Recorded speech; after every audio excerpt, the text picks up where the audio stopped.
cuerpo de Cristo, le da la bienvenida a todos dentro del foro cristiano. El tema que vamos a tratar hoy es expulsar el mal de tu vida. ¿Qué es expulsar el mal de tu vida? ¿Qué es el mal? Todo aquello que no sea el bien. ¿Y cómo sabemos qué es el bien? Lo encontramos dentro de las escrituras ya legislado, dentro de Génesis hasta Apocalipsis. Ahí se nos nombra claramente todo aquello que es el bien. El hombre fue diseñado perfecto. Nosotros, como seres humanos y creación de Dios a semejanza del Altísimo, fuimos diseñados perfectos. ¿Qué pasó? El hombre, por fatuo, por escuchar una voz diferente a la de su creador, entonces se distrajo un segundo y le dio entrada al mal. Y es allí donde empieza ese conflicto entre el hombre terrenal y el ser espiritual. Nosotros somos seres humanos tripartitas, que quiere decir constituidos de tres partes: cuerpo, alma y espíritu. Espíritu, lo que nos hace ser vivientes, insufló hálito de vida, esa chispa de vida, esa gota de agua del inmenso océano que parte y emerge, y que nosotros como individuos estamos abocados a ser obedientes. Sin embargo, esa naturaleza caída que ha sido heredada y que está previamente contada, narrada en Génesis 3, vemos cómo Eva representa a la humanidad en ambos géneros, y en ella nosotros nos hicimos pecadores, y es allí donde nosotros se nos da esta pijama o esta morada o esta suká, tienda terrenal temporal de encuentro con Dios, el cuerpo. Génesis 3:21. Así las cosas, entonces empezamos nosotros desde ese momento a tener líos en cuestión de obediencia. Hablar de obediencia para nosotros, los seres humanos, es un tema poco difícil, porque nos cuesta a la hora de hablar de normas o de reglas, de subordinación, obediencia. Le cuesta al ser humano someterse, sujetarse a la voluntad de Dios. ¿Y cuál es la voluntad de Dios? Desde Génesis hasta Apocalipsis nos dice y nos cuenta y nos narra con pelos, comas y señales que cuál es su voluntad y qué espera de todos y de cada uno de nosotros como seres humanos. En este orden de ideas, podemos decir claramente que el ser humano o el hombre tiene tres enemigos: el adversario o el diablo o Satán, antagónico, el mundo y la carne. Porque nosotros en esta maravillosa tienda, en este cuerpo terrenal, somos muy dados a complacer nuestra carne. Los deleites de esta a veces nos engolosinan, a veces nublan nuestro entendimiento, o a veces nos anclan o nos atan, nos subordinan a su voluntad, y en vez de ser nosotros quien en ejercicio de ese dominio propio, de ese libre albedrío, debemos gobernar nuestro cuerpo, nuestras acciones, nuestra manera de pensar, nuestra manera de sentir, no obstante, le cuesta al ser humano. Cuesta porque es una lucha diaria. Es un batallar diario entre los placeres y el deseo y el deber ser. Ese deber ser que está previamente legislado, del cual nos rige, nos conducta, nos instruye, nos enseña, nos forma de cuál debe ser el comportamiento humano. Nosotros como seres humanos somos muy dados a dejarnos embelezar o engolosinar de situaciones esporádicas. A veces somos débiles, a veces somos personas que nos falta un poco de carácter, nos falta gobernar, tomar el control, las riendas de nuestra vida. Y cuando nosotros no lo hacemos, difícilmente podemos nosotros hablar de libertad.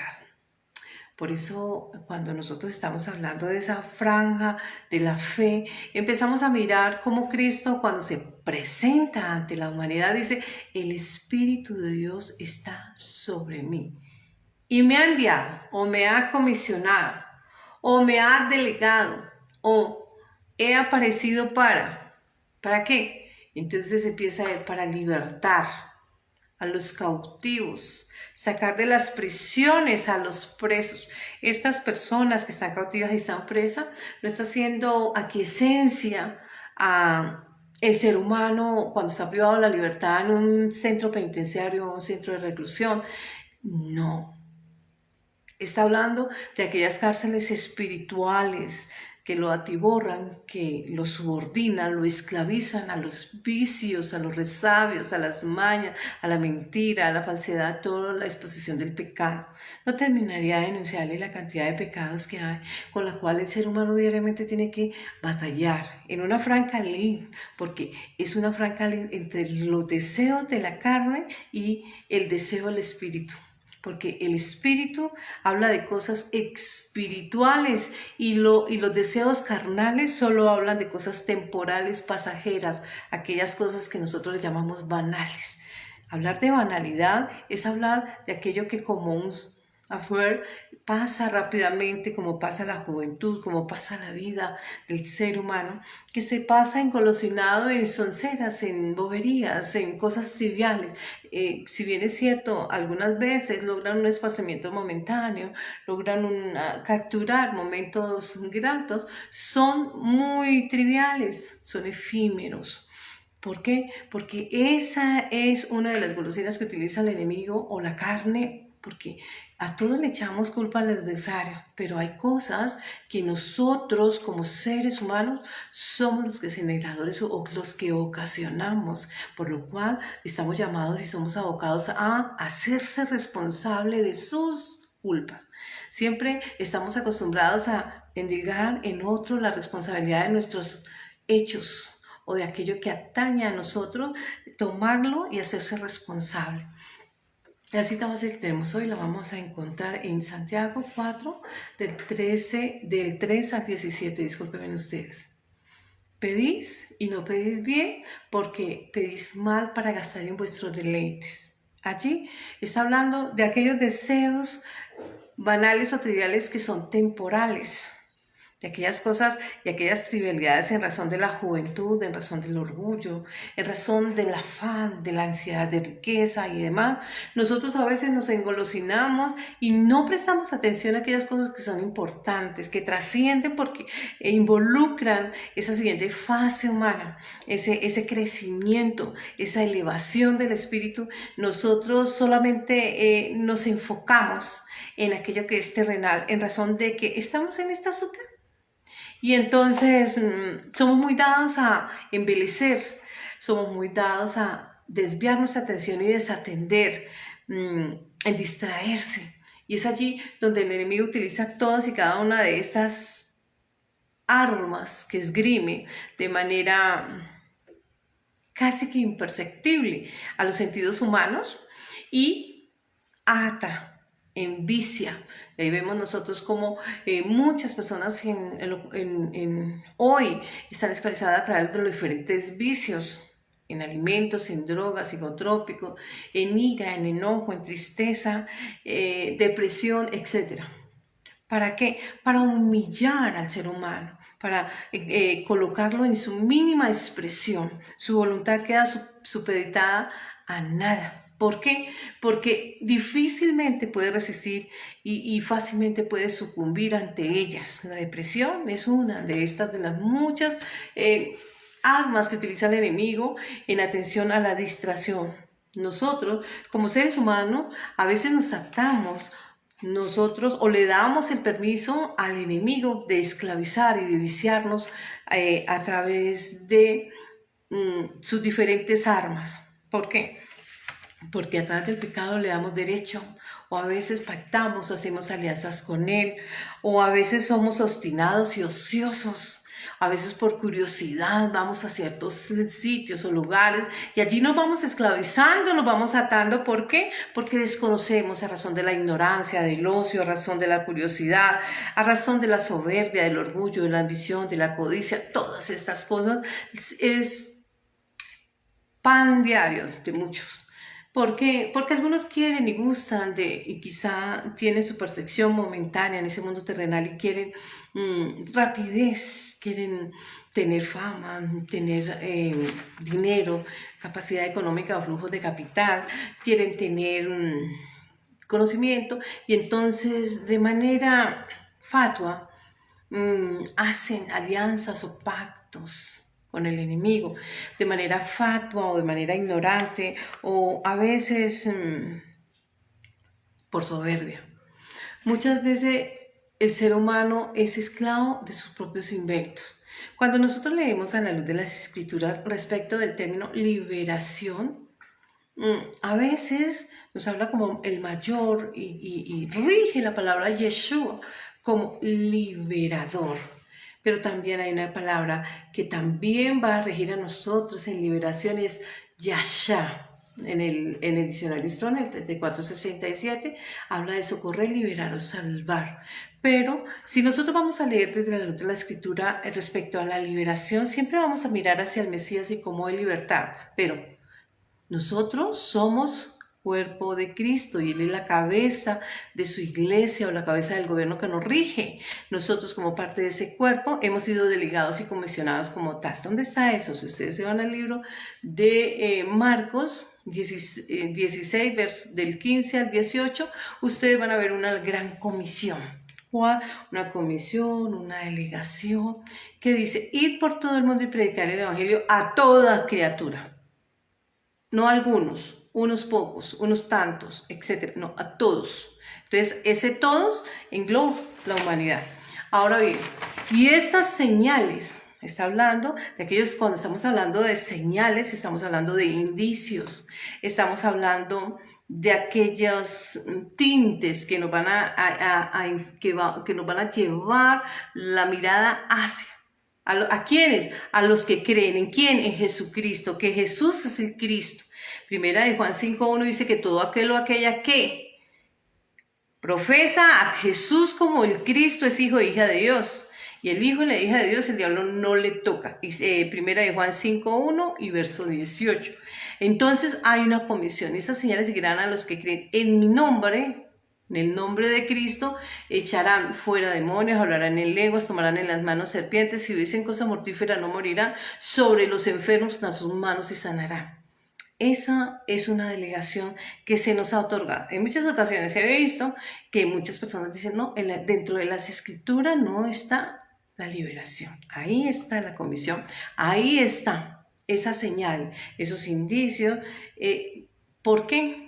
Porque Él preparó 12 hombres que empiezan como alumnos o discípulos y que luego le hace apóstoles, pregoneros del Evangelio, de todo aquel conocimiento que ellos absorbieron como esponja, ese conocimiento de todo lo que ellos vieron detalladamente, minuciosamente. Ellos siguieron la pauta de ese Mesías en esas conversaciones íntimas, no las que estaban solamente al público. En el público ellos estaban al servicio de todas las personas que estaban allí. Nosotros vemos lo primero que se me viene a la mente cuando estaban en la multiplicación de los peces y los panes, vemos que habían 5,000 personas fuera de las mujeres y de los niños y estaban estos hombres allá al servicio de todos. Pero cuando estaban en lo íntimo, estaban en aquellas conversaciones que solo se van a dar entre amigos, entre el maestro, el rabí y su alumno. Aquellas preguntas que van haciendo en el ejercicio de las diferentes expresiones o enseñanzas, las diferentes cátedras que ha. Y entonces empiezan allí a absorber toda una cantidad de conocimiento que ellos van a ser aquellos pregoneros. Y dice también la escritura que empezaron esos 12 hombres, pero que cada vez que estaban en las diferentes misiones, en las diferentes prédicas, en las diferentes manifestaciones, en las diferentes enseñanzas, caminos, en la iglesia, en las casas y demás, se iban agolpando toda la cantidad de personas y se iban agregando a modo de discípulos o de alumnos, aquellas personas que tenían sed de la palabra, aquellas personas que querían saber, que querían comprender esa ley. ¿Cuál? Desde Génesis hasta Malaquías, que era lo que se había hablado a través de aquellos hombres grandes, de aquellos profetas, aquellos tiempos antiguos donde se hablaba de la venida del Mesías y de qué características y qué cualidades o cuáles iban a ser esas señales o cuáles cuáles iban a ser esos presagios y demás que indicaban que Él era el Mesías y que Él era el Cristo. Dicho de esta manera, nosotros vamos a ver cómo Cristo en diferentes ocasiones, cuando Él se presenta y cita Isaías 61:1, dice, el Espíritu de Dios está sobre mí, y finalizando su discurso dice, hoy se está cumpliendo esa profecía. Bendito el nombre de nuestro Señor Jesucristo, que glorifica a nuestro Elohim y que da fe como hijo de Dios de la grandeza, de la misericordia de Dios en toda y cada una de sus manifestaciones. Ahora bien, nosotros, ¿cómo debemos actuar y debemos sentir miedo, alegría? ¿Qué debemos hacer nosotros toda vez que estamos hablando de sacar y de rechazar de plano ese mal que está inmerso en el mundo? ¿Por qué el mundo? Dice en la palabra, dice, el mundo pasa sus deseos, pero quien hace la voluntad de Dios permanece y prevalece para siempre. Ese permanecer, esa prevalencia del ser humano para siempre, es decir, traspasa la barrera del tiempo, modo, lugar y espacio. Está hablando del espíritu, de ese mundo espiritual. Nosotros como seres humanos en el mundo terrenal solo podemos sustentar máximo hasta los 120 años, Génesis 6:3. Y en ese orden de idea, de ahí para allá, ¿qué pasó con el ser humano? Desapareció como desapareció su cuerpo, y un componente, y un cúmulo de osamenta, y un cúmulo de gusanos será el fin último del ser humano. O sea, que quien le ha creado y diseñado solamente lo tuvo para ocupar una microfracción del tiempo.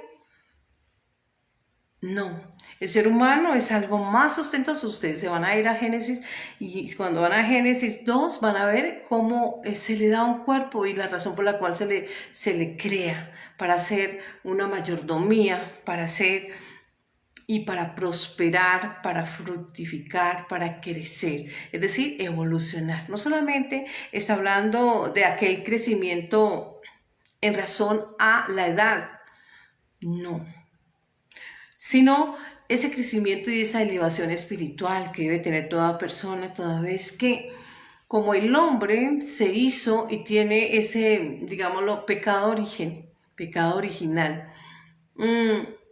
Esto hace que el hombre, en razón del tiempo, de la edad, a razón de la edad y el crecimiento, durante toda la etapa de su vida, va aprendiendo de otros. Aprendiendo de su entorno, de las personas con más experiencia, va aprendiendo en todo el proceso, está en permanente y en continuo aprendizaje. Pero ¿qué es lo que estamos aprendiendo?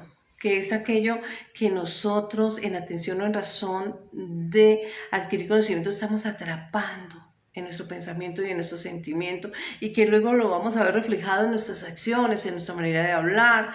En fin, nosotros pues tenemos que, en razón de cumplir aquel propósito por el cual el hombre fue diseñado, dice en Salmo 103:5, dice, no nos creamos nosotros a nosotros mismos. Hay un Dios que nos crea. Nosotros si somos en género mujer, concebimos, y el hombre procrea, pero necesita esa dupleta para generar vida. Pero quien estima qué tiempo y las sazones es Dios. Él es el que tiene discrecionalmente los términos en el cual el ser humano va a ejercitar todo o a desplegar todo su potencial mientras esté en este mundo terrenal. ¿Y cómo se va a preparar para la siguiente fase del mundo espiritual? La lucha va después, y dice por ahí en Efesios 12, no son hombres con hombres. La pelea, ustedes están enfocados en pelear por tierras, por poder, por reconocimiento, por dinero y por trivialidades. Todas se quedan en este mundo terrenal, incluyendo su cuerpo, incluyendo su juventud, su belleza. Todo se va a quedar en este mundo terrenal. No obstante, ustedes deben prepararse, porque son más que un pedazo de carne. Cuando ustedes van y miran aquellas operaciones en el cerebro, en cualquier parte del corazón, los pulmones, van a mirar que es una máquina muy perfecta, pero que en el caso, si no cuidan, cuántos litros de sangre tiene que irrigar el corazón, la mente y demás, o cualquier su enfermedad, va a haber un deceso y el cuerpo queda. Esa máquina, entonces, ¿qué mueve esa máquina? Que controla esos pensamientos, que maneja esas emociones y cómo se va a mover ese cuerpo que vamos a conocer nosotros como un ser humano pensante, razonable, capaz de operar las diferentes funciones y etapas de nuestra vida. Ahora bien, nosotros en franja que nos ocupa se habla del mundo del cristianismo. Esta es una franja cristiana. ¿Y qué es ser cristiano? Hechos 11:26 dice que todo hombre o toda mujer que sigue el pensamiento y la enseñanza que Jesucristo nos dio como Mesías es cristiano. Los primeros cristianos a quien se les dio ese nombre fue a los de Antioquía. Y esta razón nos da a nosotros esa connotación de aliados o de adeptos o de seguidores de ese Cristo como Mesías y de cada una de sus enseñanzas. Es decir, Él vino, dijo, yo vine aquí no a abolir la ley, es decir, Génesis hasta Malaquías, sino a cumplirla a cabalidad, de la A hasta la Z. De cabeza hasta la cola. ¿Por qué? Porque Él vino a cumplir a cabalidad la ley. Por eso es Señor.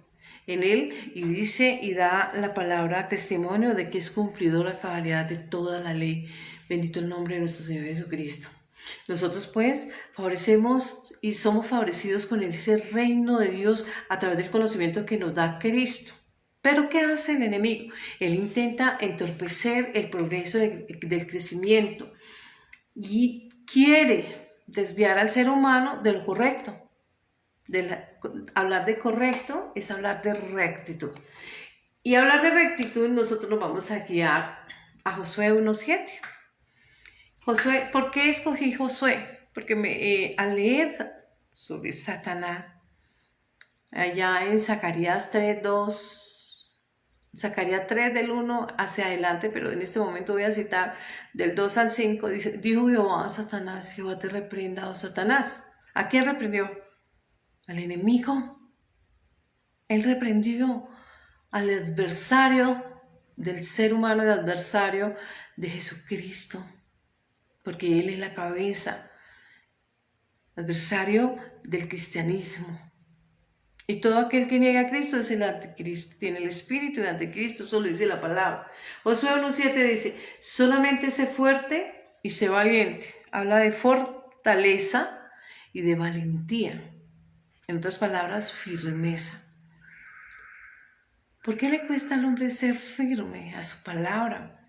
Ser firme a su pensamiento, ser firme a muchas cosas. ¿Por qué?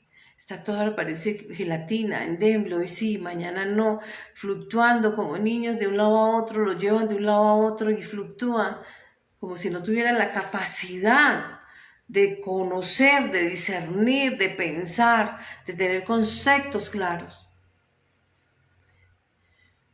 Porque toda persona que está alejado de Dios es débil.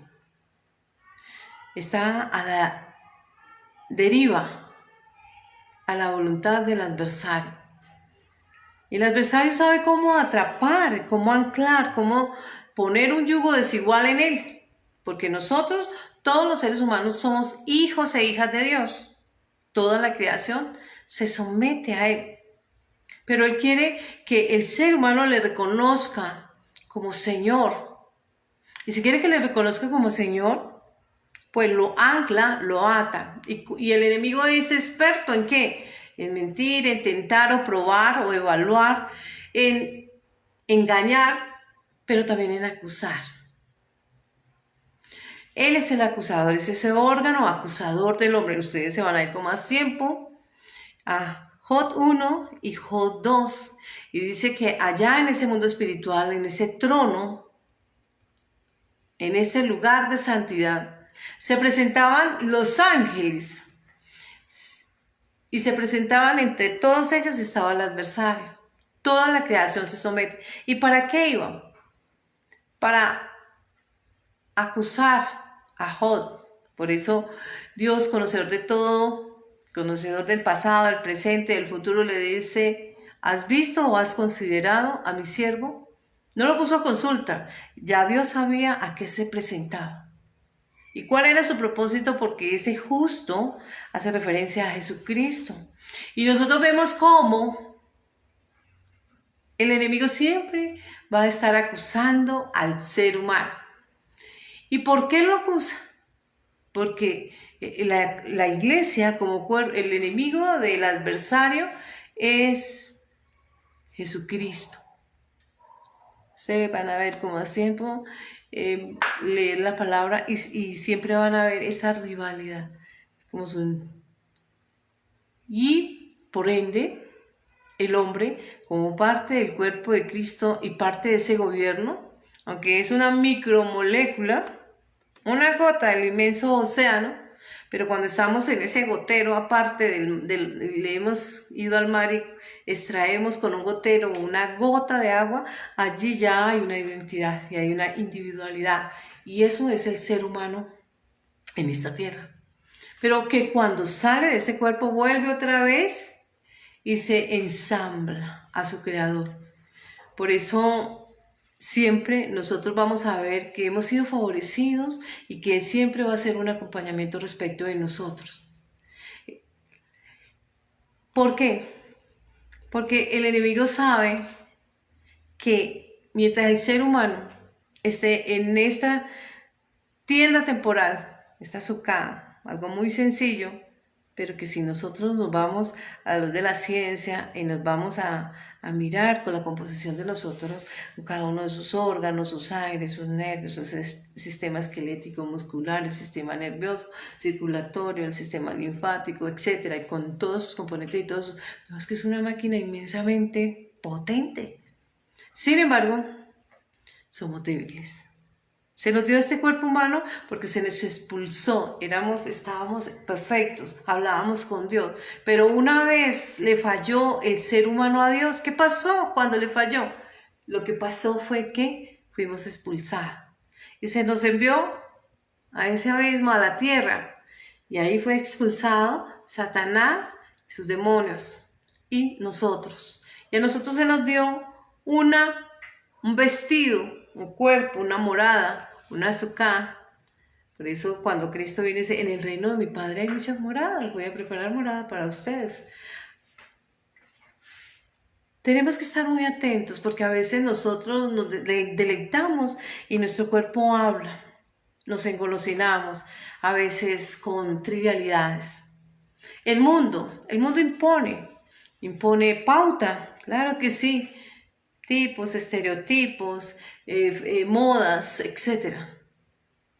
¿Por qué? Porque él, tendencias y demás, porque él sabe cuál es su propósito. Y el mundo está en permanente evolución. Y nosotros nos dejamos fácilmente absorber del mundo si estamos distraídos.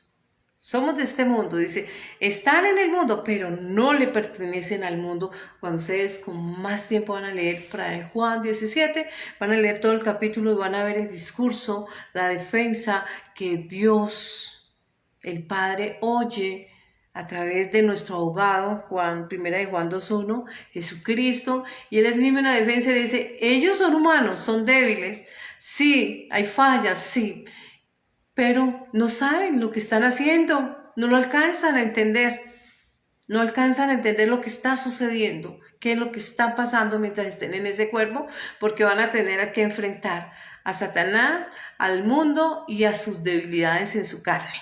Y esos tres enemigos del ser humano, el ser humano tiene que estar enfocado. Para esto vino Jesucristo, o el Hijo del Hombre, para deshacer toda obra del diablo, 1 de Juan 3:8. Por eso nosotros somos en él. Él hizo la pauta, él dio la gracia, él hizo el mérito, no por obras para que nadie se vanaglorie. El mérito es de Cristo, cumplidor a cabalidad. ¿Por qué? Porque este ser magistral fue evaluado o fue tentado en el desierto. ¿Por qué en el desierto? Se llevó a Cristo al desierto. ¿Por qué se fue llevado al desierto? Porque Israel estuvo en el desierto 40 años, dando vueltas en círculos o en ciclos viciosos, tonteando, perdiendo tiempo y tal. Y perdió tanto tiempo que ese grupo que emerge de Egipto, que vio todo el despliegue de prodigios, milagros, señales allá, cuando fue recrudecido, endurecido Faraón, que es el pecado en todas sus manifestaciones y el adverso, no entra, sino que entran sus hijos. Y eso es lo que hace el ser humano, perder tiempo valioso y dar vueltas en ciclos de vicios. Salen de uno a otro, a tal grado de que de ahí a llegar a esa tierra prometida solo habían 3 días, que es lo que duró Cristo en el sepulcro. Pero Moisés lo llevó por la orilla, dado un ciclo, y allí tardaron 40 años, que es la 10ª parte de los 400 años representados que estuvo esclavizado en Egipto. Nosotros pues vemos. Por eso dice que 40 días ayunó Cristo. A veces nosotros estamos leyendo la palabra, pero leemos como si estuviéramos leyendo una fábula. Pero la palabra de Dios se cumple, tilde a tilde, coma a coma, punto a punto, un renglón a renglón, un poquito de allí, otro poquito de allá, dice Isaías. ¿Por qué? Hoy Marcos 13:31 dice: el cielo y la tierra pasarán, pero mis palabras no pasarán. La palabra de Dios es grande y sí utiliza una cantidad de simbolismo, metáforas, alegorías, muchas cuestiones que a veces impiden cuando no estamos acostumbrados a llevar un ritmo, un hábito de lectura, o no estamos acostumbrados a investigar, o no estamos acostumbrados a orar, a tener esa comunión con Dios, no nos hemos apartado. Y difícilmente le cuesta mucho al hombre dejar o apartarse de aquellas cosas que son temporales, que le agradan al cuerpo. Si ustedes se van a Eclesiastés 2:24, dice: no hay cosa mejor para el hombre sino que coma y beba, y que su alma se alegre en su trabajo.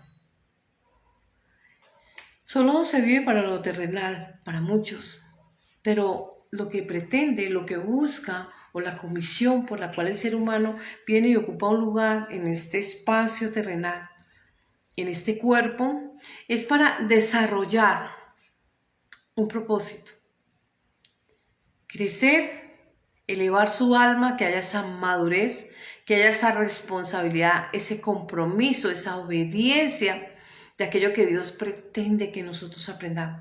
Porque la rebeldía, la desobediencia, los deleites carnales y demás es en atención al pecado, a esa naturaleza o esa condición caída de la gracia de Dios. Pero Cristo vino y venció esos tópicos. Y cuando Él fue llevado al desierto, nosotros podemos ver a la luz de cada línea, de cada palabra, cómo se prueban los 3 tópicos que fue probado Eva en el paraíso. Pero ella estaba engolosinada viendo el fruto. Pero Cristo estaba comisionado viendo la salvación nuestra. Y ese amor incondicional, ese amor inmesurable, hizo que esa prueba fuera aprobada. Y cumplidor en esos 3 tópicos: el deseo de los ojos, el deseo de la carne y la gloria banal de la vida. Y es allí donde nosotros todavía estamos batallando, pero estamos batallando mucho. Estamos batallando con vicios, resabios, manías y demás, porque estamos alejados de Dios. Dice: sin Dios nada podéis. Dice: apartados de mí nada podéis hacer. Porque Él produce en nosotros el querer como el hacer.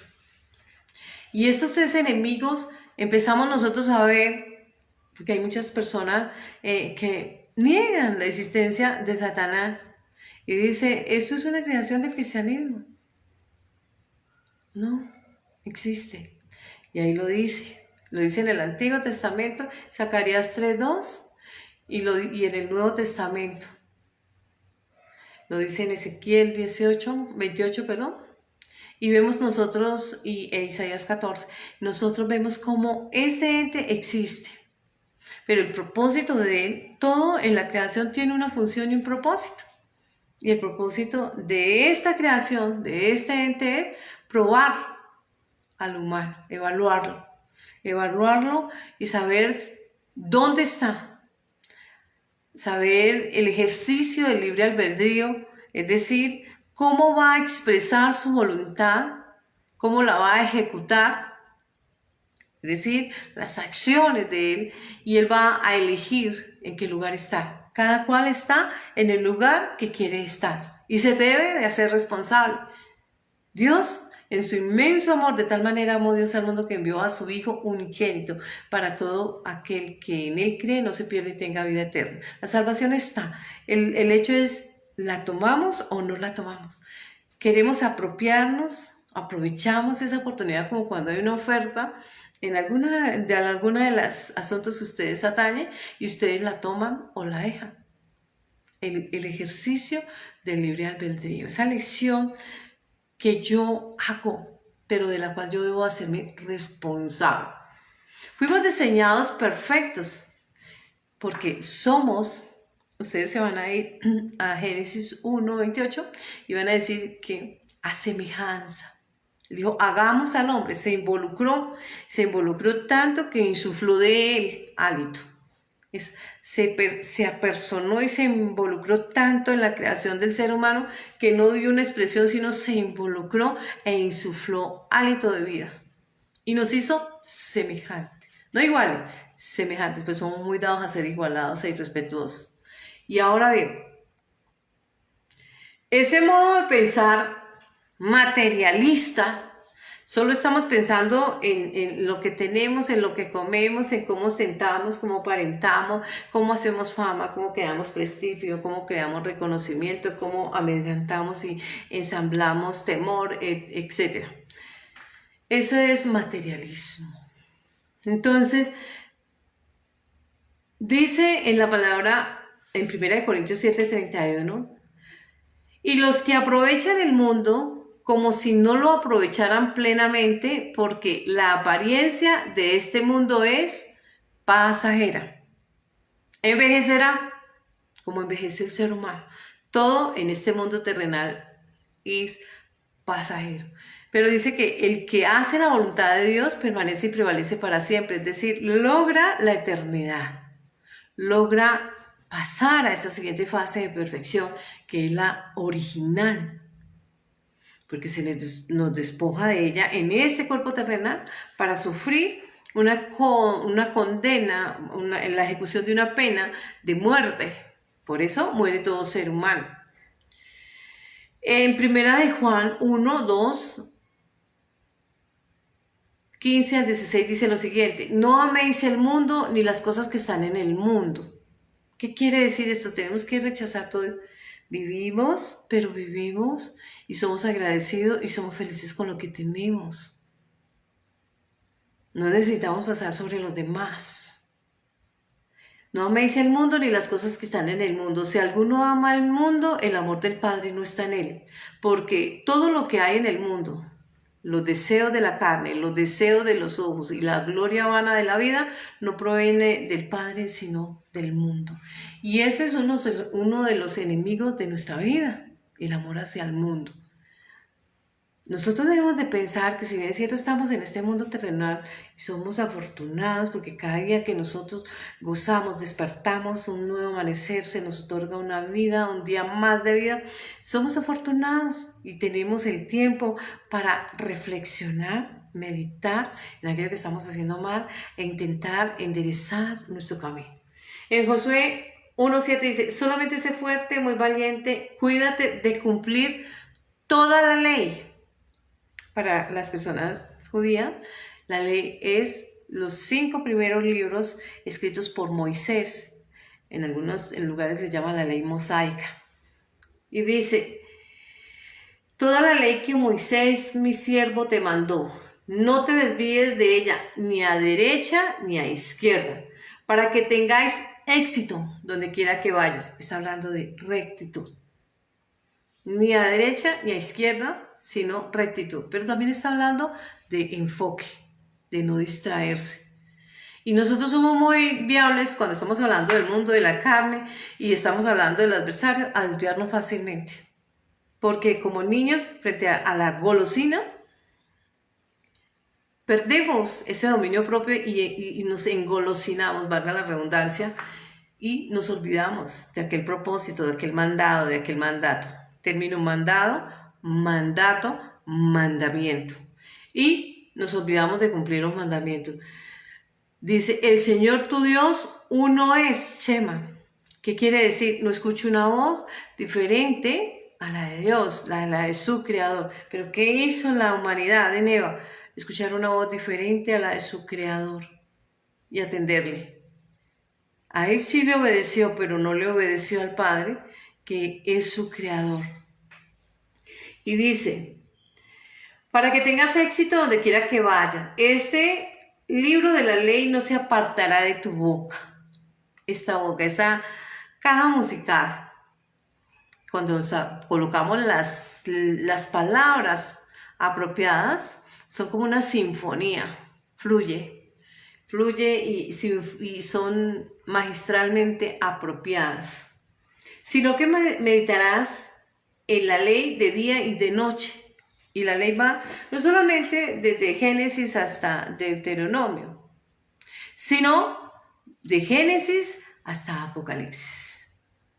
Y ahí va la ley de Dios, para que cuides de hacer todo lo que está escrito en esos libros o Biblia. Entonces te hará prosperar tu camino y tendrás éxito.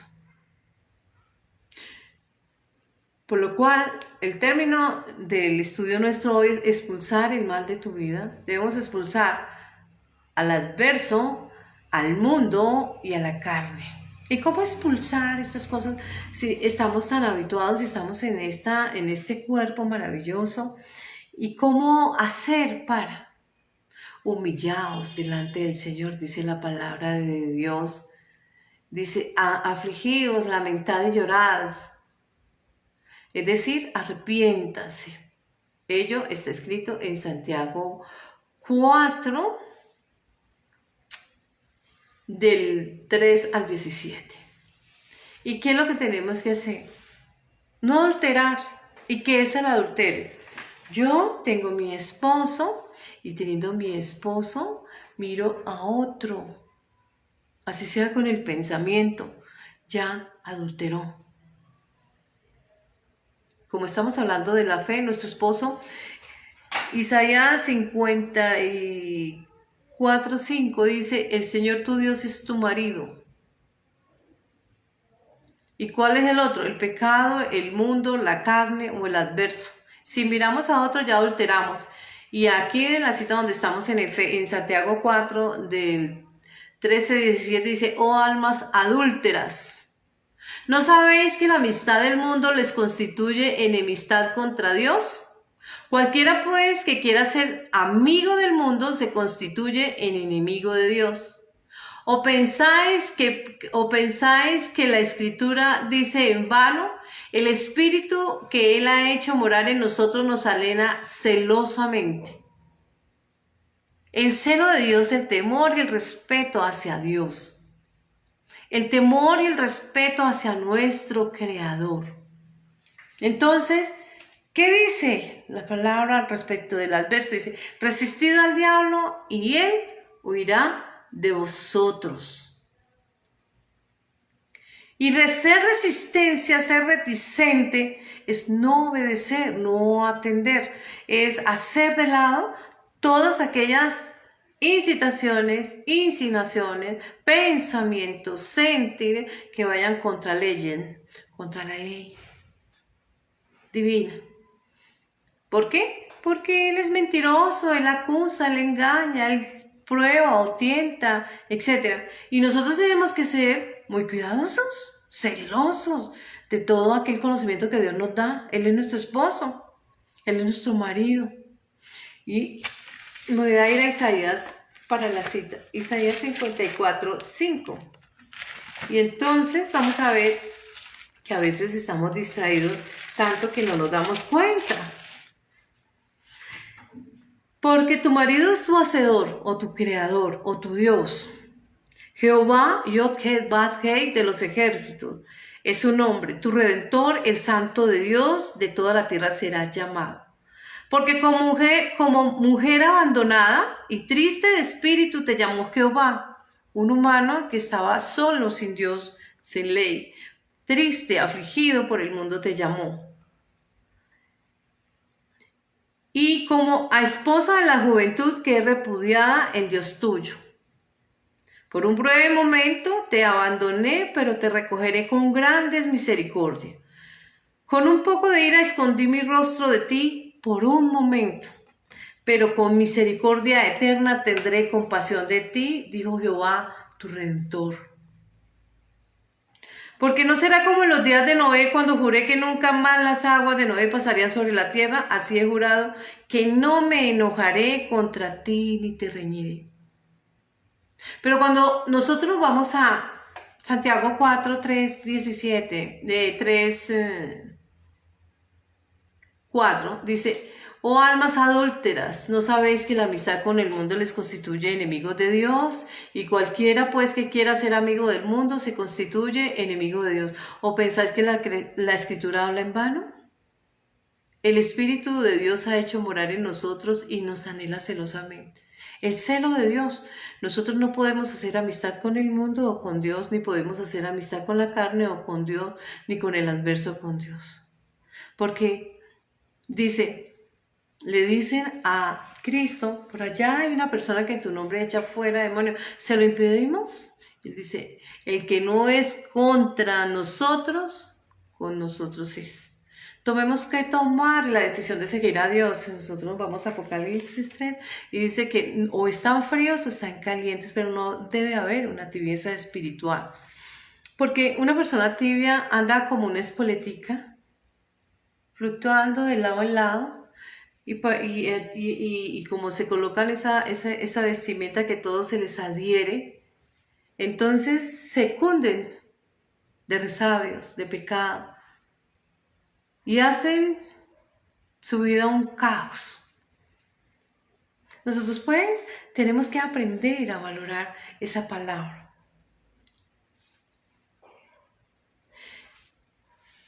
La siguiente cita la encontramos, dice, porque nosotros somos hechura suya, creados en Cristo Jesús para hacer buenas obras. Otra vez voy a volver a retomar la lectura. Porque somos hechura suya, creados en Cristo Jesús para hacer buenas obras, las cuales Dios preparó desde antemano para que anduviésemos en ella, andáramos haciendo lo bueno, no lo malo. Entonces, la maldad que nosotros realizamos o lo que hacemos mal es aquello que en atención a, porque somos ociosos, porque somos curiosos, porque hacemos pacto con el adverso o alianza con el adverso, porque pecamos y le damos permiso al enemigo a través del pecado, porque somos rebeldes, porque no creemos, porque nos place hacerlo. Entonces, tenemos nosotros que estar atentos y qué es lo que está fallando. ¿A quién estamos sirviendo? ¿A la carne? ¿Al mundo? ¿O al adversario? Pero eso es que el enemigo, no. Nosotros tenemos que partir de hacernos responsables de aquello que hagamos. Orar de acuerdo, nosotros somos personas muy dadas a dejarnos impactar o dejarnos influenciar de otros. O por atención a buscar validación o aceptación de otros, hacemos cosas insondables. Buscar la aprobación de otro. En fin. Obramos de acuerdo a costumbres, a modas, a ideas, pero no acorde a la fe que nos demanda a nosotros esa fidelidad, esa lealtad, esa exclusividad, como en el matrimonio. Porque si nosotros nos casamos y desde el primer momento en que firmamos ese contrato, esa alianza o ese pacto de maridaje con esa, en el caso mío yo soy mujer, entonces con ese esposo, pues salgo del comercio para dedicarme a ese esposo que le debo lealtad, fidelidad, exclusividad, compromiso, ayuda mutua, etc. Pero si yo estoy casando y firmo y estoy mirando a qué horas él se descuida para ir a mirar a otro, a ella no hay matrimonio. Ahí hay una triangulación diferente al matrimonio. Cada cual se coloca en el lugar que quiere estar. Cuando nosotros consentimos la tentación o consentimos el pecado, lo que estamos haciendo es castrar nuestra libertad. Porque nos hemos hecho esclavo de aquel que nos captura con yugo desigual. Es el adverso, el pecado, la carne, el mundo, el adversario. Quien con artilugios, mañas, resabios, tentaciones, mentiras, acusación o acoso, nos ha esclavizado. ¿Por qué? Porque se lo permitimos. Porque no estamos haciendo lo que atañe a una esposa ataviada como iglesia. Como novia ataviada debemos estar apartados. Ya no estamos dentro del mundo. Salimos de ese comercio del mundo y nos ingresamos hacia Dios para dedicarnos, para comprometernos mancomunadamente y trabajar en razón a la exclusividad, en razón y en atención a la obediencia. Cuando estamos hablando de liberación, no estamos hablando de libertinaje. Cuando estamos hablando de liberación, estamos hablando de libertad de un yugo, pero no para quedar sin yugo. No, vamos a adquirir ese dominio y vamos a tener esa alianza, ese pacto o ese maridaje o ese matrimonio o ese yugo con Cristo. Hemos cambiado el yugo del mundo por el yugo de Cristo. Pero dice, no se preocupe, mi yugo es liviano y ligera mi carga. Porque Él es nuestro creador y nos hizo para Él. Nos creó y nos diseñó para su servicio. Y vamos a servir. Por eso dice la escritura de Génesis, Apocalipsis, amados los unos a los otros. Eso es servir. Pero hacemos todo lo contrario. Porque estamos distraídos, desenfocados. Cuando nos desviamos a diestra o a siniestra, a los dos extremos, allí ya no hay rectitud, ya no hay enfoque. Pero cuando estamos hablando con Josué, nos dice que no permita que se desvíe a diestra o a siniestra, es estar centrado, estar enfocado, andar en rectitud, en obediencia. Y es allí donde nosotros somos favorecidos, porque tenemos ese respaldo de Dios. Y el diablo no va a ser el que nos subyugue. Ahora bien, en Efesios 6:12 se nos habla de una batalla, de una francalí, y se nos nombra cuáles son esos enemigos espirituales. Cuando está la debilidad en Satán o sus adversarios. Y dice, la pelea o la lucha o la batalla no es contra humanos o sangre y carne, sino principados, potestades. Esas potestades significa autoridad o poderío, contra gobernadores de las tinieblas de este siglo, época o tiempo, y contra huestes de maldad en regiones celestes. Esos son los enemigos de nuestra alma, de nuestra vida. Cosas espirituales. ¿Y por qué espiritual? Porque una composición nuestra es ser espiritual, la que predomina. Tenemos esta composición terrenal en este cuerpo, pero no es la predominante, porque es temporal. La predominante es la espiritual, eternal. Esa es la que marca la pauta, marca el comportamiento, marca el pensamiento, marca el sentir.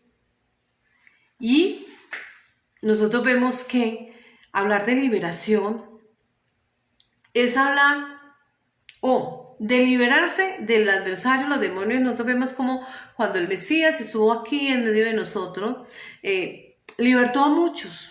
El endemoniado gadareno y otro que había con él, y muchos que estaban atribulados y perturbados mentalmente, físicamente en cuanto a la enfermedad, mentalmente, la locura, aquellos que estaban aturdidos, atribulados, porque estaban siendo sacudidos, zarandeados, atormentados por demonios.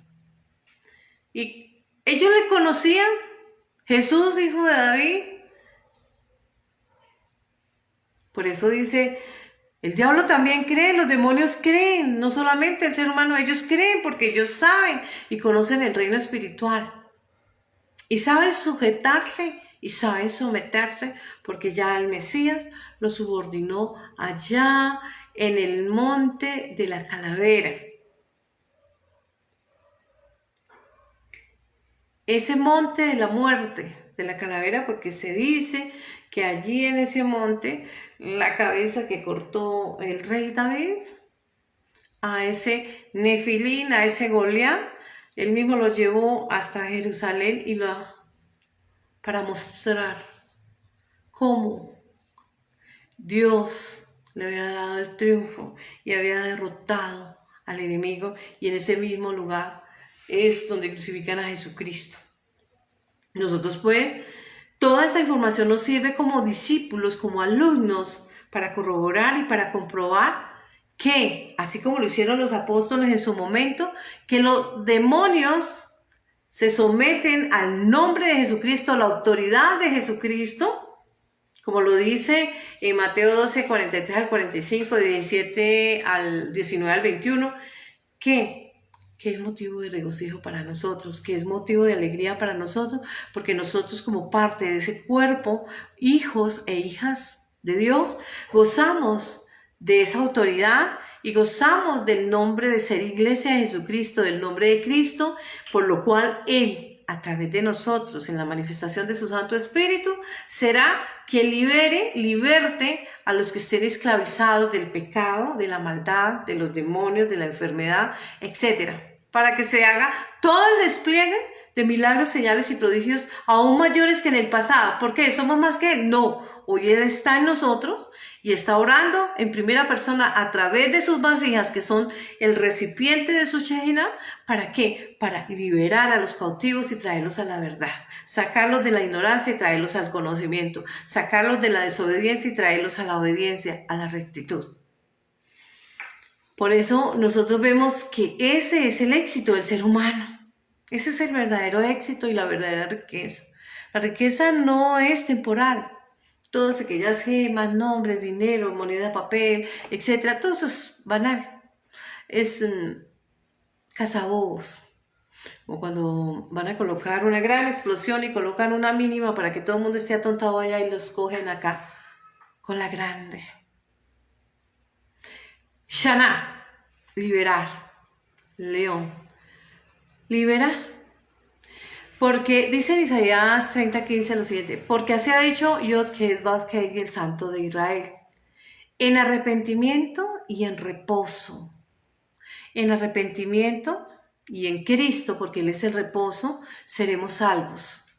En la quietud y en la confianza, en la fe y en la certeza estará vuestra fortaleza. Pero no quisiste. Dios nos libre. La clave pues de una vida victoriosa, cuando estamos hablando de la fe en Cristo, del cristianismo, tiene que ser una vida controlada y muy fortalecida, una fe muy fortalecida, muy firme y llevada a la praxis, a modo de testimonio cada instante. Efesios 5:18. ¿Por qué? Porque Dios sabe cuáles son sus hijos. A Él no le podemos engañar. Podemos ser muy histriónicos en la actuación y ganar muchos Oscar. Pero A Dios no le podemos engañar y Él sabe cuáles son sus hijos y cuáles han nacido de nuevo.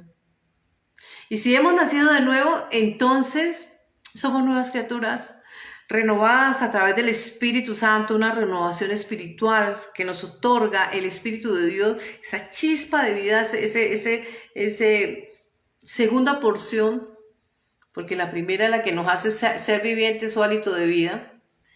Y se ensambla en nosotros haciendo una lectura de todo nuestro pasado y empieza a recomponer y a producir en nosotros el querer como el hacer que obediente, ser sincero, ser paciente y hacer las obras buenas que para eso fuimos diseñados. Lo que va a hacer es una reestructuración, un cambio, un renacer. Por allá se le hablaba a Nicodemo y se le hablaba de renacer.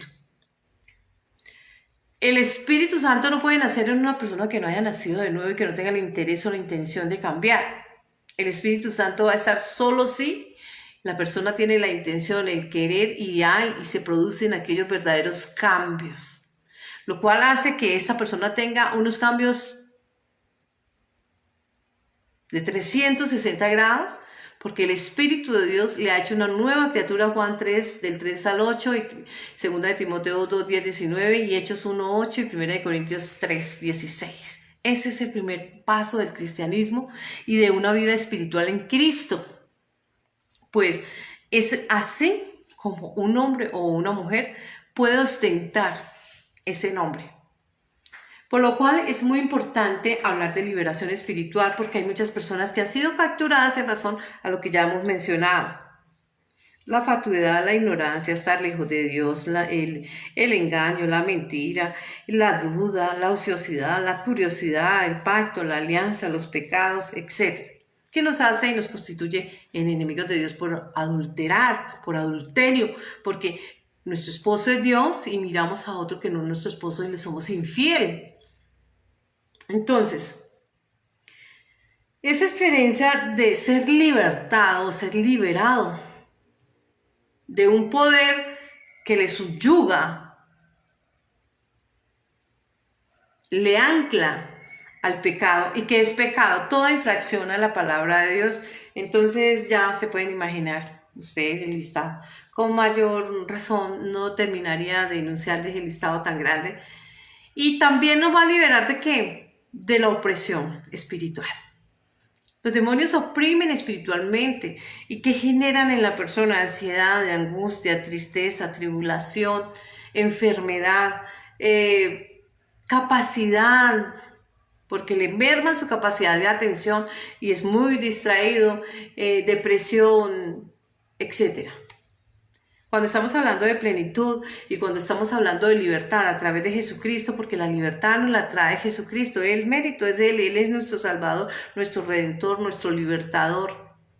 Cuando estamos hablando de Yeshua, que significa libertador, libertad, estamos hablando de un crecimiento espiritual. Y ese proceso de ese crecimiento espiritual se da únicamente cuando el Espíritu de Dios está en nosotros, porque nuestra voluntad se alinea con Él. En obediencia le hemos aceptado, no le hemos limitado. Entonces podemos hablar de transformación o de ser transformados. Hemos alcanzado ese potencial espiritual porque nos apartamos de todo aquello que es pecado o infracción a la ley. Y cuando nos apartamos de todo aquello que es pecado o infracción a la ley, estamos hablando de libertad, de crecimiento espiritual, de liberación espiritual. Es decir, el potencial cristiano se está cumpliendo porque el potencial del cristianismo es la liberación espiritual. ¿Qué es esa imagen de Cristo? Ahora bien, cuando nosotros nos vamos a Isaías 61:1 y vamos a leer la parte que dice que el Espíritu del Señor está sobre mí porque me ungió Jehová y me ha enviado a predicar buenas nuevas a los abatidos. ¿Cuándo se abate una persona? Cuando ha perdido la guerra, la franca lid. Entonces tenemos un soldado por ahí herido, lastimado. Para vendar a los quebrantados de corazón, afligidos, aturdidos. Para publicar libertad al cautivo del pecado. al cautivo por el enemigo, al cautivo por la carne. Hay que mirar quién es. Y dar a los presos apertura de su prisión, aquel yugo desigual que lo ha mantenido esclavizado y supeditado a esa maldad. Lo tiene reducido a la mínima expresión porque no tiene el ejercicio de su voluntad. El libre albedrío, la libertad está comprimida. Está esclavizado, está anclado, está atado. ¿Por qué? Por una influencia espiritual maligna que le trae enfermedad. Enfermedad espiritual. Nosotros lo vamos a ver a la luz de la escritura. La lepra es el pecado en todas las manifestaciones. Esa es la enfermedad. El pecado en todas las manifestaciones. Pecado que le afecta a su mente psicológicamente y le afecta a su cuerpo físicamente. Entonces miramos cómo el enemigo esgrime cualquier cantidad de estrategias. Es un símil comparable a cuando hay un jugador. Lo primero que se me viene es un jugador de póker. ¿Qué hace este cuando entra a un lugar? Porque es muy hábil en lo que está haciendo. Maneja un perfil bajo, pero a la vez va a usar todas sus estrategias, su conocimiento. ¿Qué incluye? Saber actuar como si no supiera nada. Saber mezclarse con todos los demás. Causar una buena impresión de que es una persona común. Pasar un buen rato. Que no es tan bueno ni hábil en lo que hace. De este modo puede engañar a muchos y puede capturar varios fatuos o incautos. ¿A qué? A que hagan su apuesta. Y quizás le permita 1 o 2 veces ganar a esa persona para anclarle, para capturarle y luego lograr su objetivo. ¿Por qué? Porque lo que pretende él es derrotar y lo que pretende es apropiarse de su riqueza. Apropiarse y esa apropiación de riqueza fácil es lo que busca esta persona. Lo cual necesita darle seguridad a los otros que son mejores que él. Llenar su ego, nutrir su ego. Necesita darles, empalagarles, engolosinarles, hasta que ellos mismos empiecen a apostar, empiecen a ser víctimas de su propio invento, porque idealizan o infieren cosas que no son. Cuando nos vamos a 2 Corintios 6:14 nos habla: no os unáis en yugo desigual, porque nada tiene que ver la luz con las tinieblas, el bien y el mal, Belial y Dios. ¿Por qué? ¿Qué armonía tiene Cristo con el diablo? ¿O qué bien común un creyente con un incrédulo? Cuando el problema es de nuestra carne, hacemos alianzas con otros y nos contagiamos. Por ahí se me viene a la mente el versículo: no erréis, las malas conversaciones hierran las buenas costumbres, dañan las buenas costumbres. Entonces, ¿por qué? Porque nosotros somos los que estamos incitando y somos nosotros. Pero el enemigo también va a obrar a través de las tinieblas, a través de la ignorancia y a través del desconocimiento de la palabra. ¿Y qué hay que hacer? Desenmascararlo, lograr detectarlo a través del discernimiento. Por eso tenemos que estar atentos, alertas, orar, tener una buena carga de oración, buena lectura, porque conocer la palabra de Dios es tener el conocimiento de Dios. Nosotros no podemos enfrentar a un adversario si no conocemos a dónde pertenecemos y no conocemos nuestra norma o los reglamentos que hay, si no conocemos nada de nuestro país, de nuestro soberano, de los habitantes, de nuestros derechos, de nuestras obligaciones y demás. ¿Cómo vamos nosotros a esgrimir algo si no lo conocemos? Y si no nos conocemos a nosotros mismos, menos. Tenemos que aprender a conocernos, conocer a Cristo, conocer a Dios. Para conocer a Dios nos vamos a la palabra. Para conocernos a nosotros, para conocer al enemigo. Ustedes se van a Ezequiel 28, Isaías 14, se van a ir a Apocalipsis, van a conocer al adversario y cómo es y cómo actúa y cómo trabaja. ¿Para qué? Para contrarrestar todos sus dardos. Porque él solo puede enviar dardos. Nosotros somos los que hacemos uso del libre albedrío. Ese arbitrio, ese ejercicio de nuestras libertades y de decisión de elecciones la tenemos nosotros, pero debemos hacernos responsables de ella. Dice en Isaías 29:19 lo siguiente: los afligidos aumentarán también su alegría en el Señor y los necesitados de la humanidad se regocijarán en el Santo de Israel. Nosotros contamos con la ayuda. Nosotros trabajamos con la mano más grande, la de nuestro eterno Creador, porque dijo, confiad, yo he vencido al mundo, yo no los dejaré huérfanos. En otro lado dice, es decir, que Él siempre tiene y brinda su acompañamiento. En Efesios 5:11 dice, y no participéis de obras estériles de las tinieblas, sino más bien desenmascararlas. No seamos nosotros los generadores y ocasionadores de nuestro propio declive de nuestra vida espiritual. Todo lo contrario, saquemos todo eso que nos aleja de la comunión con Dios. Si decimos que tenemos comunión con Él, pero andamos en tinieblas, mentimos y no practicamos la verdad. Primera de Juan 1:6.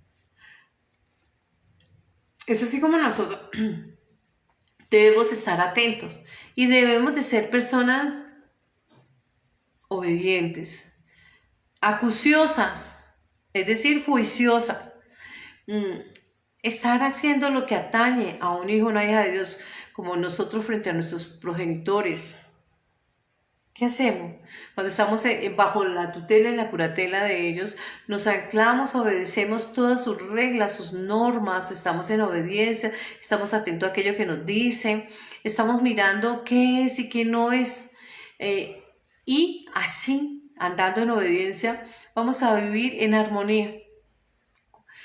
Conocer a Dios es importante, porque si nosotros conocemos, sabemos qué le gusta o qué le disgusta, qué espera que nosotros hagamos.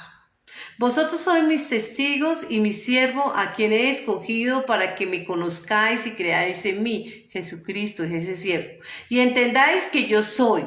Antes de mí no fue formado otro Dios, ni después de mí habrá otro. Isaías 43:10. Es decir, el Padre nos dice, miren hacia su Hijo, el Mesías, el Cristo, y de allí, de Él aprendan. Aprended de mí, dijo Cristo. Ahí es donde nosotros tenemos que estar enfocados y ahí es donde nosotros tenemos que copiar esos comportamientos, pues nosotros aprendemos de otro y ese es Cristo. ¿Y qué mejor comportamiento que de Él? Conocerse a sí mismo es muy importante porque nosotros sabemos que es aquello que nos gusta, aquello que nos disgusta y donde tenemos que combatir.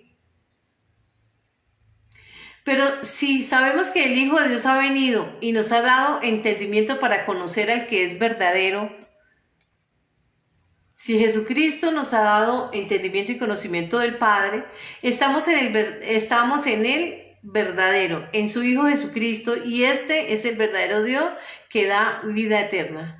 Guardaos de la idolatría. Primera de Juan 5:20. Conocer al Mesías. Fácil. Ustedes se van al Nuevo Testamento desde Mateo hasta Apocalipsis. Bueno, los 4 primeros libros, Mateo, Marcos, Lucas y Juan. Y ahí van a conocer al Mesías en su pensamiento, en lo que le gusta, en lo que le disgusta. Por ahí lo vemos un poquitico alterado cuando entra al templo y encuentra a muchas personas haciendo lo no apropiado, lo inadecuado. Y entonces vemos cómo da látigo y empieza a depurar y a limpiar su casa. Igualmente hace referencia a nosotros. El mundo espiritual versa sobre buscar esa luz, o es decir, buscar el conocimiento. Pero ¿quién fue el que dijo, yo soy la luz del mundo, yo soy el camino, yo soy la verdad, yo soy la vida? Prestar atención a estas cosas, escuchar esos consejos, obedecer esos mandatos o mandamientos y tener comunión con Dios es enfocarse en el cristianismo. Es saber a dónde pertenecemos y cuál es el lugar donde hemos elegido estar. ¿Por qué? Porque nuestras acciones nos dirán qué es aquello que debemos nosotros hacer. Dios nos prepara a cada uno y nosotros estamos aptos para enfrentar cualquier ataque espiritual, porque no lo hacemos con nuestra propia fuerza, lo hacemos con el poder de Dios. Y el poder de Dios lo tenemos en Cristo, en su palabra, en el Padre, en el Espíritu de Dios, que es toda la armadura que nosotros necesitamos a través de la fe. La sangre que ha derramado Cristo en nosotros. Y así, de este modo, tenemos toda la herramienta para esgrimir, enfrentar y vencer toda obra del adverso. cualquier ataque espiritual. ¿Cómo lo hacemos? Proclamamos. Proclamar es usar este portal, esta boca, que de manera audible vamos a empezar a enfrentar ese ataque espiritual con la palabra de Dios. Para ello necesitamos conocer de la palabra, porque si no sabemos, ¿cómo vamos a escribir algo que no sabemos? Si confesares con tu boca que Jesús es el Señor y creyeres en su corazón que Dios le levantó de los muertos, serás salvo. Romanos 10:9. Entonces, cuando el enemigo sabe que ustedes y yo conocemos la palabra, sabe que tenemos comunión con Dios, que estamos enfocados, que conocemos y obedecemos los mandamientos, es decir, todo aquello que está dentro de su palabra, entonces entenderá que hay un hombre fuerte. Y si nosotros somos fuertes como David, que siendo un hombre pequeño de estatura como nosotros los humanos, venció ese Goliat de 3 metros y algo, y le dijo, tú vienes a mí contra mí, que soy hijo de Dios, con lanza, espada o jabalina, yo voy contra ti, en el nombre de Dios, el Dios de los ejércitos, el Dios de los escuadrones de los cielos, y Él te entregará hoy en mi mano, y yo te venceré. Cortaré tu cabeza que fue y presentó allá en el Gólgota es calavera.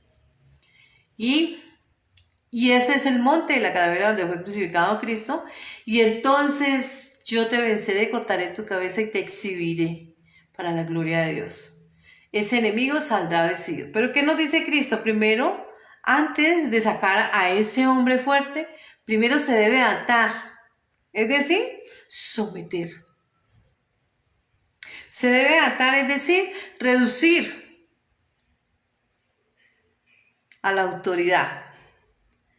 Lucas 10:19 dice, he aquí os doy autoridad de hollar serpientes, escorpiones y sobre toda, no alguna, una parte, toda fuerza del enemigo y nada os dañará. Esa autoridad recibimos nosotros y si nos vamos a Marcos 16, 17, 18 dice, y esta señal seguirán a los que creen en mi nombre. Esta señal, indicio, seguirán a los que creen en mi nombre. Está hablando Cristo en el cristianismo. En mi nombre echarán fuera demonios, hablarán en lenguas, tomarán en las manos serpientes. Si bebiesen cosa mortífera no morirán. Sobre los enfermos pondrán sus manos y sanarán. Bendito el nombre de nuestro Señor Jesucristo. Él enfrentó ese ataque espiritual. Él lo enfrentó en todas sus manifestaciones y llevó la muestra en su cuerpo, en cada herida, en cada lacerada. En la cruz venció. Ofrendó su vida, la retomó y resucitó al tercer día y hoy aboga por nosotros y nosotros somos su cuerpo, somos esa iglesia. Una iglesia que está renovada, oxigenada, pero que está atenta, que está concentrada y que está leyendo y que tiene esa comunión a través de la oración, a través de la lectura, a través del testimonio, en fin, todo ese paquete que es el compendio de un verdadero cristiano. Entonces, ¿qué tienen que hacer los demonios? Tiemblan, tienen miedo.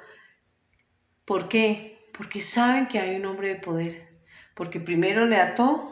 Dice Mateo 18:18, de cierto te digo que todo lo que ates en la tierra será atado en los cielos, lo que desates en la tierra será desatado en los cielos. Le ata primero y dice Cristo, primero se ata y luego se expulsa. Nosotros debemos de saber que ese poder se nos ha delegado, se nos ha otorgado por la gracia y el mérito de Jesucristo, no por obras para que ningún hombre se vanagloríe. Es decir, nosotros tenemos la capacidad de resistir al diablo, por eso nos dice en Santiago, resistid al diablo y él huirá de ti. Así que es muy normal escuchar a muchas personas, yo creo en Dios, todo el mundo cree en Dios, los diablos también creen y tiembla, dicen por ahí en Santiago 2:19, pero creer, llevar a la práctica y saber, conocer el reino, conocerse así, saber que es testimonio y que tiene la autoridad, es poder someter, reducir a ese adversario en batalla y expulsarle fuera. Saber resistir en el mundo terrenal resistir en el mundo espiritual, saber ejercer la voluntad de Dios y salir ahora avante de cualquier ataque espiritual. ¿Por qué? Porque hemos prestado atención, porque hemos escuchado sus consejos. ¿Y cuáles son sus consejos? Los que están en la palabra. Porque hemos obedecido sus mandamientos, misbot. Porque tenemos comunión con Él en la oración, en la lectura, llevamos testimonio, estamos enfocados. Es decir, sabemos a dónde pertenecemos y hemos elegido estar en ese reino espiritual. Por eso los demonios temblan y les da miedo, porque saben que hay un verdadero hombre o mujer de fe, no por el mérito de nosotros como humanos, sino el mérito de Cristo, que fue el que lo sometió. Por eso nosotros llevamos todo aquello que se levante contra el conocimiento de Cristo a los pies de Él, porque nos hemos preparado para esa batalla, porque tenemos conocimiento del reino, conocemos a Cristo, conocemos la voluntad de nuestro Padre, conocemos el Espíritu Santo, conocemos la palabra, y de este modo nos hemos nosotros llevado ese yugo que nos ofrece Cristo de sumisión, obediencia, de servicio, y sabemos que el poder de Él nos ha tocado, que nos ha sellado con esas arras de salvación, que es el Espíritu Santo de Dios.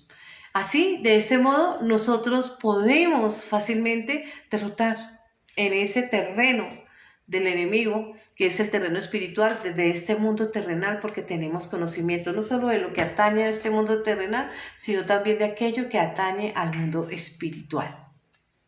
Así, nosotros hemos adquirido el dominio propio y hemos aprendido a no perder el enfoque, a estar enfocado, a estar libre de cualquier distracción y hacer la voluntad de Dios. Y de este modo Él nos va a ayudar y nos va a proteger de las diferentes trampas del adverso, nos va a ayudar en las diferentes lides que nos presenten, y de este modo nos alejamos de todo aquello que nos aparta de la presencia de Dios y aprendemos a ser obedientes. Esto es inminente. Y esto es lo que nos lleva y nos hace conscientes de cuán es necesario vivir una vida en santidad, en obediencia, como es la comunión con Dios. Esta es la enseñanza de hoy. A todos les bendigo. Vamos a orar para entregar esta hora de servicio. Bendito Padre Celestial, amado Dios, amado Padre, en el nombre de nuestro Señor Jesucristo, te honramos, te glorificamos, loamos tu nombre y bendecimos tu nombre, porque el Hijo glorifica al Padre. Y tú has venido a darnos a conocer a nuestro Elohim, y nos has enseñado todo lo que atañe a Él y a ti, a tu reino, todo lo que atañe a tu Santo Espíritu, todo lo que está allí inmerso, esa riqueza espiritual detrás de cada palabra, en el conocimiento, cada gema, cada perla del Evangelio, el cual alimenta nuestro espíritu, que es ese maná del cielo, Señor. Ayúdanos a ser mejores obreros, mejores siervos, mejores hijos e hijas, Señor. Ayúdanos, porque tú produces en nosotros el querer como el hacer. Oro por todo y cada una de las personas, por Camilo, Gustavo, Manuel, Mari, Jeanette, Jamie y todas y cada una de las personas a quien vaya dirigido este mensaje. Gracias, Señor, bendícele en todas las áreas, en Cristo Jesús. La gloria sea al Padre, al Hijo, al Espíritu Santo. Amén, amén y amén. Feliz noche para todos.